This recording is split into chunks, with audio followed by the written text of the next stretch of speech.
É até interessante você falar de conversão, que já começa a palestra com uma pergunta. Qual que é a média de conversão do e-commerce brasileiro? Alguém tem uma ideia de quanto que é? Quanto? 1,5? Quase, quase. A conversão da média do e-commerce brasileiro é de 1,65.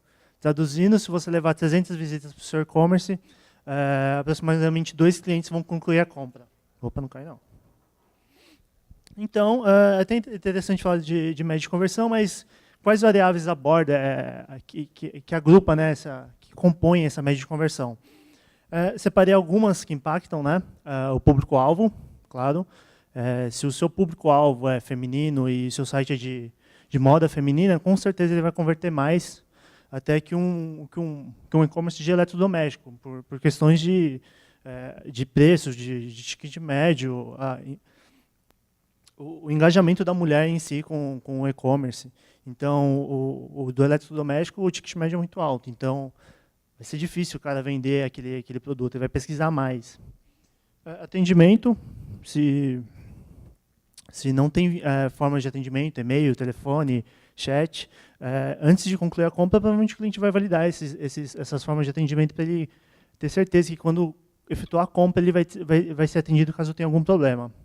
Garantia, caso dê problema ou precise trocar, isso é muito importante também para o cliente, que ele quer ter uma garantia. Se na loja do Joãozinho tem garantia, tem atendimento, tem público-alvo focado na e-commerce dele, acho que o público-alvo até que não, mas se tem atendimento e tem garantia, provavelmente ele vai escolher a loja do Joãozinho. Método de entrega também. Se tem um método de entrega que foge do padrão, o período para entregar o produto demora muito, ou o valor foge também do mercado, ele vai acabar desistindo. E fluxo de pagamento, que é o que eu vou comentar. Na verdade, eu vou dar algumas dicas, né, do que a gente fez, e talvez você pode levar até o conceito para o seu e-commerce. Falando de fluxo de pagamento, mostrar a história, né, do comprador, como que ele chega lá no fluxo. Teoricamente, ele entra num site, claro, aqui eu dei o exemplo do Taquila, que vai participar daqui a pouco. Ele vai fazer uma busca, né, do produto que ele deseja, vai escolher o tamanho, talvez a cor, vai para o carrinho, vai decidir se vai concluir agora ou depois, e vai para o checkout, onde ele já vai preencher as informações, método de entrega, e escolher a forma de pagamento. Isso aqui é o fluxo perfeito, claro, mas imagine você escolher a forma de pagamento e ir para um fluxo de pagamento mais ou menos assim, tipo, 6 páginas, que é, na verdade, um fluxo de 2010. Ele era muito extenso, tinha várias páginas de transição, que podia diminuir muito a conversão. Cada transição de página, a gente chuta que se perde 5% de conversão no mínimo. E o layout foge do padrão da loja. Se a gente olhar aqui, um roxo, né, com fundo branco, e depois um site meio cinza com logo azul. Eu, se eu fosse cliente, ia provavelmente desistir se visse um fluxo desse. Mas, claro, naquela época a gente tentava mostrar segurança, mostrar que a gente tinha experiência no fluxo de pagamento. Então, era interessante naquela época e hoje em dia não é. Mas, claro que a gente também aprendeu uma coisa, pagamento com um clique. Menos informações, né? A gente pedia menos informações, tinha um aumento significativo na conversão, porque o cliente não precisava digitar várias informações, que já estava salvo anteriormente. E só era necessário digitar o CVV. Então, pegando o impulso de compra do comprador, era bem mais fácil e simples. E também aumentou da aprovação de pagamentos. O cartão só era salvo quando o pagamento era aprovado. Então, já era um cartão que o cliente já tinha utilizado, provavelmente essas informações já estavam corretas, era só ele digitar o CVV e ir embora. E na evolução, né, a gente aprendeu que 6 páginas naquela época era bom, e atualmente a gente tem 2 páginas, páginas de login, claro, e o formulário de pagamento. Mas a gente também tem o pagamento como visitante, né, que é o quadradinho ali logo do lado, e menos informações solicitadas, não é mais aquelas 6 páginas, talvez seja uma experiência melhor para o cliente, talvez a gente pode replicar isso para o e-commerce, talvez pedir só as informações necessárias mesmo, menos transições de página. Com isso, com certeza, a gente aumentou muito a conversão. E solicitamos apenas informações do pagamento, que é o formuláriozinho aqui do lado. A gente não pede mais o nome, sobrenome, nome da mãe, nome do pai, endereço, XPTO. A gente só pede as informações do cartão de crédito mesmo. E, para aquela loja que tem um ticket médio mais alto, a gente disponibilizou o pagamento com 2 cartões. Então, ele pode splitar o pagamento de duas formas, escolhendo pagar 500 em um cartão e 400 no outro, numa compra de 900. Ou, se ele quiser mudar esses valores, ele consegue. Mas, é claro, menos é mais. E a gente aprendeu isso com o conselho dos nossos clientes. A página de login e senha, né, que a gente reforçava, que o cara estava se autenticando no ambiente seguro, era interessante, só que a gente descobriu que, removendo essa página do fluxo de pagamento, aumentava em 5% a nossa conversão. E com isso, ficou bem mais simples, né? A gente descobriu que o comprador só queria efetivamente pagar, ele não queria saber de login e senha. Quem que lembra do login e senha? Né? Vocês se cadastram em tantos sites com vários e-mails, então isso acabou ajudando bastante. E na evolução, né, esse checkout ainda está no ar, normalmente a gente oferece para alguns clientes, até por motivos de marca, acaba dando segurança maior para o comprador. Seguindo a evolução, né, a gente disponibilizou o checkout transparente. A gente disponibilizou nossas APIs, também desenvolvemos alguns modos, um deles é para o Magento, onde o formulário fica dentro do ambiente do e-commerce. Então, o fluxo de pagamento está alinhado com o que você vem, com aquela história que você vem contando para o cliente. Estou aqui na tela de busca, estou na tela de produto, carrinho, agora estou na tela de dados cadastrais, envio, e o pagamento. Você não precisa ir para uma nova página. Então, o fluxo de pagamento é totalmente dentro da loja, transição de página 0, você não precisa mais direcionar o cliente para 10 páginas para concluir o pagamento, e o layout é adaptável, não foge mais do fluxo que antes fugia. Né? E como uma evolução, né, como a gente aprendeu lá com pagamento com um clique, que só digita o CVV, a gente também tem a funcionalidade de pagamento já com cartão armazenado, pagamento com um clique. A experiência que a gente aprendeu lá anteriormente, a gente está passando para vocês direto dentro da plataforma, para o cliente não ter que digitar de novo os dados dos cartões, etc. Ele pode escolher qual cartão que ele já comprou anteriormente, só digitar o código de segurança. E, como eu só falei do fluxo de pagamento, né, tem os outros pontos de atendimento, garantia, forma de entrega, que aí eu convido... pagamento com clique, né, que eu tinha falado, que aumenta a conversão e aprovação. Dos outros pontos que eu tinha abordado, aí eu convido o Everson, que vai falar sobre a experiência dele com a Taquila. Seja bem-vindo. Obrigado, Gabriel. Boa noite, gente. Só abrir a apresentação aqui um minutinho, por favor. Enquanto ele abre, eu só queria entender melhor como a gente está aqui. Quem que é desenvolvedor aqui, levanta a mão, ou trabalha com agência e tudo? E lojista? São 3 lojistas. Tá, beleza, então. Só para eu direcionar. Eu tentei mesclar um pouco para as duas. Eu vou falar da minha experiência como lojista. Então, falando um pouquinho aqui, Taquila atendimento e conversão. Eu sou designer gráfico. Brinco que eu sou curioso em computação desde os 9 anos. Então, eu estou com 27, eu tenho quase 18 de experiência. Mas não é experiência trabalhando, não. É experiência de fazer maluquice mesmo, de testar muita coisa. E, como designer, eu acredito que a função mais importante do design é entender pessoas para resolver problemas. Então, é muito do que a gente faz aqui o tempo todo. Falando um pouco da Taquila. A Taquila é uma loja online, é um e-commerce de calçados femininos. A gente surgiu em 2011, 4 anos atrás. E a gente está passando uma mudança de estrutura de e-commerce de calçados para uma marca de lifestyle, que já é um posicionamento de marca, que não entra muito no que a gente vai falar hoje. Mas só para vocês conhecerem, esse é o nosso layout, essa é a nossa home, a página de produtos e o nosso checkout, que foi o que o Gabriel mostrou ali agora há pouco. E a gente tem um propósito ali dentro que é estar sempre evoluindo para encantar as pessoas. Então, o nosso foco sempre é pessoas. Aqui é o nosso Instagram, só para mostrar um pouquinho desse propósito que a gente quer passar, uma coisa mais divertida. A pergunta que eu fiz para vocês, e agora vamos falar de Magento um pouquinho. Então, lá em 2011, como que a gente começou? Primeiro, por que a gente escolheu Magento? Quando a gente começou no e-commerce, a gente tinha pouquíssimas plataformas na época com uma estrutura legal, igual a gente tem hoje. E o e-commerce é o azul aqui, o que estava crescendo mais. Então, a gente resolveu apostar nisso, justamente porque tinham várias extensões, várias customizações e possibilidades de melhorar o sistema.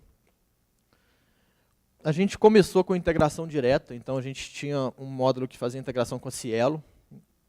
E por que isso? Por que a gente não começou com intermediário? Primeiro porque faltava módulo, faltava checkout, faltava tudo. Na época tinha muito pouca coisa e o que tinha, igual o Gabriel mostrou, eram várias telas, o cliente desistia, então a gente resolveu ir para uma solução direta mesmo, para aumentar a conversão. Além disso, as taxas também eram muito altas, então não compensava para a gente. Se fosse hoje, o que a gente faria? Eu começaria com o intermediário. Então, porque hoje quase todos têm um checkout transparente, Mercado Pago, por exemplo. O custo para a integração ele é muito menor, então depois que a gente foi fazer, que a gente foi ver, tem que arrumar programador, tem que fechar taxa em banco, tem que fazer antecipação, é muita burocracia, o controle financeiro é muito complexo, então para quem está começando, ou para quem desenvolvedor convencer, esse é um ponto muito importante também. O que motivou a nossa mudança para a gente estar usando o Mercado Pago hoje? Então, primeiro foi um histórico que a gente tinha com o Mercado Livre. Então, a gente começou a vender com eles, as transações com o Mercado Pago eram muito boas, tudo tranquilo, atendimento ok. O dinheiro estava disponível para a gente em 2 dias. As taxas, elas eram semelhantes quando a gente fazia a conta. Espera aí, é taxa de cartão, é taxa de antecipação, análise de risco, chargeback, etc. A gente parou para fazer essa conta e falou, espera aí, às vezes para a gente compensa um intermediário, mesmo com as taxas aparentemente mais altas, porque a gente pode utilizar esse dinheiro de alguma forma para compensar isso lá na frente. O atendimento que a gente teve com eles, que foi diferenciado também, e a gente vai falar muito de atendimento aqui, e a questão do checkout transparente, que já não foi nem um diferencial, foi meio que uma obrigação mesmo, era o essencial que a gente precisava para conseguir colocar um gateway ali dentro. Quais foram os ganhos reais que a gente teve? Então, por exemplo, um ganho real que a gente teve depois que a gente implantou o módulo do Mercado Pago, foi a facilidade de emitir boleto. Então, antes a gente usava o Itaú, Shopline, que a pessoa tinha que abrir mais uma tela, gerar o boleto, era muito confuso.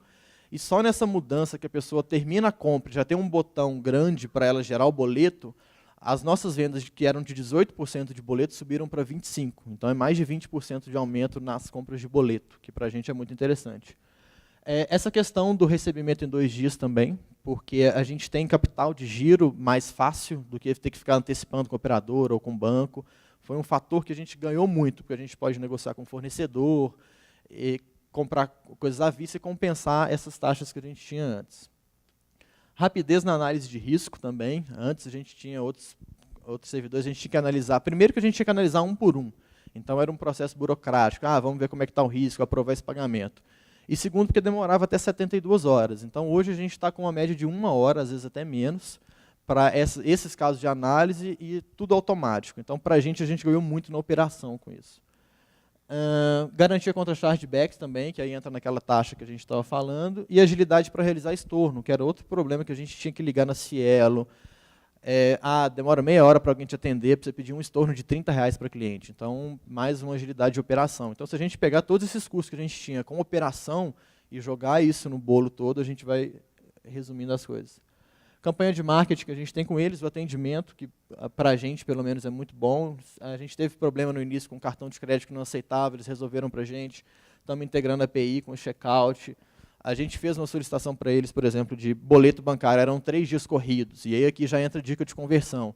A gente colocava 3 dias corridos, a gente diminuiu para 1 dia útil, e o nosso boleto também aumentou quando a gente fez isso. Então, o cliente tem 3 dias para pagar, ele fala, eu vou pagar no último dia. E aí, nesses 3 dias, ele pensa melhor, desistir da compra. Se a gente coloca 1 dia para ele pagar, no dia seguinte, ele já está querendo comprar na hora, então o interesse dele é pagar aquilo. E aí, isso aumenta a conversão. A gente viu um ganho de 5% a 10% nessa alteração que a gente fez. E aqui o que eu mais gosto de falar de conversão é que o atendimento ele deve ser prioridade para a conversão. Então, conversão não é só plataforma.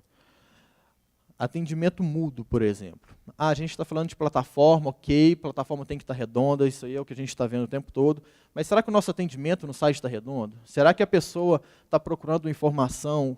Como é que eu posso trocar meu produto? Como é que é o frete? Isso está claro lá? Ou ela tem que pegar um telefone e ligar? Ela tem que mandar um e-mail? A maioria das pessoas desiste disso. Então, é uma coisa básica que às vezes não está feito e a gente está pensando em plataforma. Espera aí, será que chegou na plataforma? Às vezes é uma coisa antes disso. Escutar os clientes. Então, de novo, a gente está querendo atender desejo, perguntar para as pessoas, aqui, como que a gente pode melhorar? Vamos fazer pesquisa. Isso também ajuda a melhorar a conversão. Então, conversão não é só plataforma, de novo, é entender o porquê das coisas. Por que a minha cliente não está comprando? Por que ela não chega no checkout? Espera aí, às vezes é porque o produto não está interessante, então a plataforma não tem nada a ver com isso. Escutar a equipe, então, de novo, cara, escuta seu atendimento, ele está conversando com seus clientes todos os dias, e isso vale para a agência também. Estou desenvolvendo um software aqui e não está vendendo, mas espera aí, será que é isso que os clientes precisam, que os lojistas precisam? Foco na galera. Expedição, agilidade da operação. Então, por exemplo, não ter que analisar um pedido por um, isso agiliza a operação, diminui o prazo de entrega. Diminui o prazo de entrega, o cliente fica feliz, vai comprar de novo, conversão de novo. Compra, marketing, foca nos produtos certos. Então, isso vai principalmente para lojistas. Assim, não adianta tentar divulgar um produto que já está encalhado lá, cara. Foca no que está vendendo direitinho. Entrega. E aí, aqui também, de novo, conversão. Cliente quer saber informação. Então, use sistemas para informar o tempo todo. A gente tem uma parceria com o pessoal do Find My Pack que envia para os clientes status a cada mudança de status. Então, o pedido saiu para entrega, o cliente fica sabendo. Isso reduz atendimento, reduz e-mail, agiliza o processo. Avisa se o pedido for atrasar. O prazo, eu vou colocar um prazo menor aqui. Cara, se você coloca um prazo de 1 dia, mas o prazo é de 2, você vai gerar reclamação no seu atendimento. Então, tenta fazer o contrário. De novo, conversão. O frete grátis, aqui já é mais uma dica, assim, para lojistas de novo. Assim, frete grátis converte muito, só que também tem que analisar custo disso. Então, às vezes não compensa, às vezes você vai estar um prejuízo ali que não compensa o seu caso, tem que analisar muito bem. Uma tática que a gente está fazendo é frete grátis para cidades específicas, que está dando um retorno bem legal.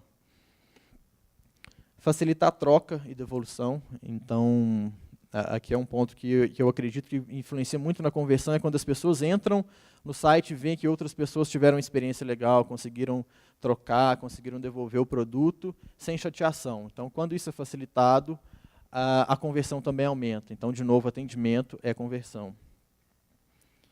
Investir um bom sistema, e aqui eu estou falando especificamente de um sistema de atendimento também. Então, obviamente, plataforma, a gente falando de Magento. Hoje a gente usa o Zendesk, que é uma plataforma que atende muito bem o nosso caso lá, que a gente tem e-mail, telefone e chat com eles. A única coisa que a gente faz por fora, que ainda não tem integração, é o Instagram e o WhatsApp, que a gente também tem contato com o cliente nesses pontos. Mas até o Facebook, por exemplo, é integrado. Então, isso também agiliza a operação, porque o cliente mandou um e-mail, a gente já sabe se ele tem pedido lá, já está tudo na tela integrado com o Zendesk. Acompanhar o índice de satisfação, ter o histórico do cliente, isso também é quase óbvio. Reclame Aqui, de novo, é uma das coisas que a gente mais repara, é o seguinte, não vou responder Reclame Aqui não, o cara é chato. Mas espera aí, a maioria das pessoas que vai comprar, principalmente se for uma loja nova, alguma coisa nesse sentido, as pessoas vão no Reclame Aqui antes. Então, isso é fator que influencia a conversão. O WhatsApp, de novo, é uma dica aqui que é ótimo para ter um feedback de clientes. Então, a gente está falando de loja, mas a agência também eu acho muito legal. Você ter um contato direto com os lojistas, entender o que eles estão precisando, etc. Aqui, outra dica que tem a ver com conversão, é uma coisa que a gente fez, que a gente teve um ganho de quase 20%. Como a gente está em Belo Horizonte, a nossa sede é lá, a gente viu um certo preconceito, de certa forma, das pessoas de São Paulo, Rio de Janeiro, que a loja era em outro estado. Então, a gente comprou números de telefone VoIP dessas principais capitais e colocou no site. E a sensação que as pessoas tiveram foram duas. Primeiro, elas acharam que a gente tinha loja em cada um desses estados. E segundo, ficou mais fácil, porque elas acharam que a gente estava no mesmo estado que elas, na mesma cidade. Então, isso a gente teve um ganho lá no início de quase 20% de conversão. Foi muito significativo. Uma dica simples, que ganhou muita conversão também. Aí, entrando um pouco um conceito que a gente gosta de aplicar muito na Taquila, que é o Lean Startup, que é o Startup enxuta. Então, sonhe grande, comece pequeno e faça rápido. Comece com o mínimo. Então, não precisa pensar naquele programa de afiliados, com aquelas blogueiras, ou com o pessoal que vai divulgar seu produto, ganhar uma comissão, mandar um e-mail para um amigo. Cara, calma.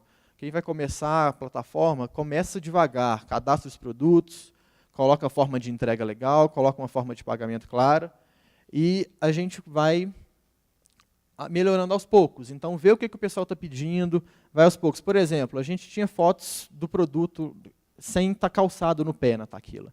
E as clientes começaram a falar, tem como eu ver no pé? Como é que faz para ver no pé? Hoje a gente trocou tudo isso porque as clientes fizeram essa solicitação. Então a gente começou de uma forma, viu que estava errado, melhorou e a nossa conversão também aumentou porque a gente mudou o estilo de fotos. Evolua aos poucos. Então, para quem, provavelmente os programadores já conhecem o método Scrum, mas quem não conhece, pesquise sobre isso, que é, de novo, essa questão de evolução. Outra dica aqui é uma ferramenta que chama Trello, que é para anotar tarefas, trabalhar com quadros, trabalhar com pessoas, compartilhar informações para quem trabalha à distância. A gente tem um programador que auxilia a gente que trabalha à distância, a gente usa muito com eles para organizar nossas prioridades. Isso é muito importante. Aqui algumas dicas específicas para Magento. Então, velocidade é essencial. Uma das coisas que mais deu retorno para a gente, tanto de conversão quanto de custo também, foi o Full Page Cache, que é o cache do Magento. Existem vários por aí. Hoje a gente usa da Amast, que é uma empresa mais recente.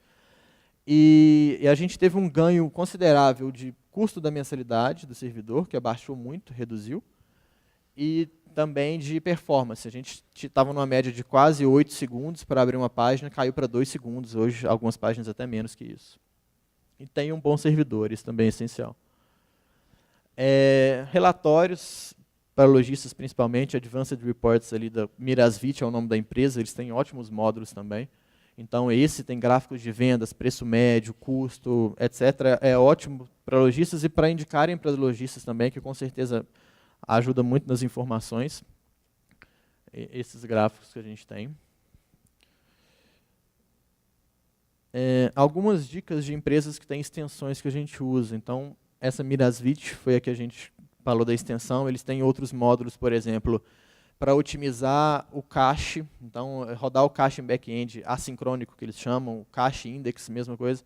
Isso ajuda na hora de cadastrar produtos, de ver pedidos, tudo que precisa atualizar no sistema. Se você tem um catálogo maior, ajuda muito na velocidade. MGT Commerce já é mais voltado para otimizar servidor, coisas de cache. Amast e Magestore. Eu citei algumas aqui só para vocês darem uma pesquisada nessas empresas, que tem muitos módulos legais para Magento que a gente usa. Equipe de suporte. Então, o Magento, todo mundo sabe que ele é bem complexo, então recomendo ter uma equipe mensal, alguém que você possa contar sempre que precisar para tanto otimizar o servidor quanto o seu desenvolvimento da plataforma mesmo. Alguns exemplos que a gente fez no Magento, que para a gente melhorou a otimização e conversão também. Por exemplo, a gente eliminou aquela barra lateral de filtros, filtro de cor, filtro de modelo, altura do salto, etc. A única coisa que a gente deixou foi uma barra lá em cima de tamanho, que foi a única coisa que a gente percebeu que as pessoas usavam. Então, as outras, as pessoas não usam, não precisa estar ali. A gente otimizou isso e viu que ganhou conversão também.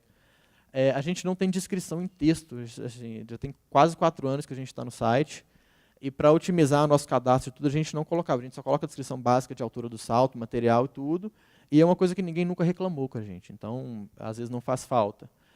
Ouvi clientes, foi o que eu conversei com vocês agora há pouco, da foto nos pés, e marketplace, por exemplo, é uma coisa que a gente está tentando entrar, a gente já tem contrato com quase todos eles, mas a gente está com muito problema da plataforma. Então, algumas a gente está testando o seguinte, para ver se vale a pena investir nosso tempo. Vamos colocar nossos 10 principais produtos nessa plataforma, vamos ver se vai dar retorno, e nas que derem retorno, a gente vai focar o nosso trabalho para vender ali. Porque senão não faz sentido. Para que eu vou perder 3 meses de trabalho, investimento alto, para chegar no final das contas e aquele marketplace nem me dá resultado? Então, focar nos produtos que dão retorno mesmo. E hoje o que a gente mais avalia dentro do Magento na Taquila ali? São os pedidos para a gente entender quais produtos estão vendendo, as avaliações para entender o que os clientes estão dizendo, o que eles estão pedindo, o que eles estão, se estão reclamando, se estão elogiando, como é que está. Os relatórios, então, para entender melhor o que a gente está vendendo. E o atendimento, para, de novo, entender os clientes. Aqui outra dica de extensão, essa Extended Order Grid, que, se eu não me engano, muito é da Amast, que ela coloca algumas informações que parecem simples, mas, por exemplo, foto do produto, essas bandeirinhas a gente consegue capturar, organizar status dos pedidos. Então, tem um pedido que está preparando para envio, que eu já posso mandar, tenho vários status para isso, eu posso agrupar tudo nessas bandeirinhas, posso incluir colunas, por exemplo, cidade e estado que estão vendendo mais. Então, são informações mais rápidas para a gente ver ali, forma de pagamento, forma de entrega, que a gente vê direto ali no painel, e agiliza muitas informações. E uma regrinha de priorização que a gente usa muito é a fórmula de priorizar. Então, qual que é a importância dessa tarefa, de 1 a 10? E qual que é o esforço que eu vou ter, também de 1 a 10? Se eu dividir a importância pelo esforço, eu vou ter uma fórmula que vai me ajudar a otimizar os meus recursos. Então, se a importância de algo é 5, mas o esforço para realizar aquilo é 10, eu tenho um resultado de meio. Mas se a importância é 10 e o esforço é só 2, eu vou ter 5. Então, eu vou priorizar o que tem importância maior e um esforço menor. E a gente tenta fazer isso sempre. Conclusão, a gente acredita que atendimento também resulta em conversão, em muitos pontos desse atendimento. E aí eu queria saber se, acho que a gente tem uns 2 minutinhos para alguma pergunta. Tem 5 minutos, gente. Quem quiser fazer pergunta relacionada ao Magento, à plataforma.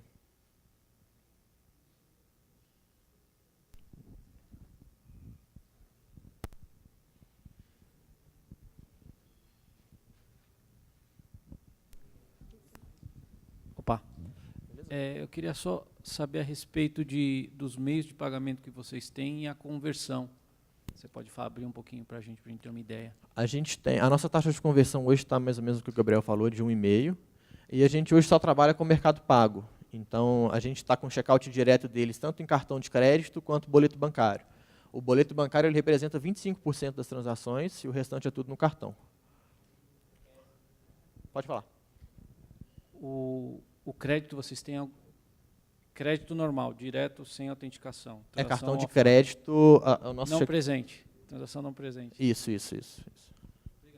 Tá, a gente só é loja online, a gente não tem loja física.